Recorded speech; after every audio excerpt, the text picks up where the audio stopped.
Qu'avons-nous fait de notre humanité? Oui, c'est le livre que je viens d'écrire, parce qu'aujourd'hui, il me semble essentiel que chacun participe à l'évolution de l'humanité. Mais comment? Eh bien, dans cette conscience que tous les drames qui nous entourent, que ce soit MeToo, les guerres, les problèmes religieux, le voile, tous ces drames perpétuent des mémoires, les mémoires de réactivité, les mémoires de comment, à un moment donné, qui a envahi le territoire de l'autre, qui a empêché l'autre d'exprimer ses vraies valeurs. Oui, tous ces drames extérieurs vibrent avec notre propre drame intérieur. Et ce drame, c'est lequel? Eh bien, c'est de ne pas pouvoir transformer le dossier de l'humanité dont nous sommes porteurs. Nous sommes tous porteurs d'un conflit particulier. Et ce conflit nous est représenté de façon récurrente dans nos vies. On a pris l'habitude de comprendre, c'est parce que papa, maman, notre histoire, le transgénérationnel, oui. Tout ça nous permet d'entrer dans une meilleure relation avec le monde qui nous entoure. Mais dans les profondeurs, nous sommes appelés à retrouver ce que c'est que notre vraie couleur. Ce que c'est que cette couleur qui, comme une petite cellule dans le corps, nous sommes comme une petite cellule dans le grand corps de l'humanité. Chaque petite cellule du corps est à la fois responsable, par exemple le foie est responsable du foie, mais en même temps conscient de l'intégrité du corps. Nous sommes tous uniques et conscients de notre participation à l'ensemble du corps. Non pas pour défendre notre petit bout de territoire, mais pour participer à ce que c'est que cette humanité.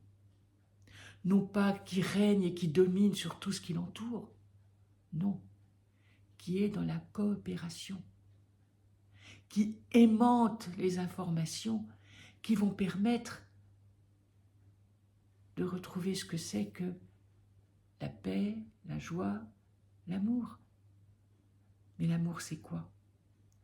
C'est de pouvoir aimanter ce qui nous rend créatifs, qui nous permet de retrouver notre vraie puissance. Et oui, ce que je vous propose, effectivement, c'est d'aller visiter comment dans notre petit quotidien nous sommes confrontés à des schémas qui reviennent de façon récurrente, mais qui nous parlent du conflit particulier dont nous sommes porteurs. Et pour cela, eh bien, nous devons prendre conscience de 3 choses essentielles. Notre intention,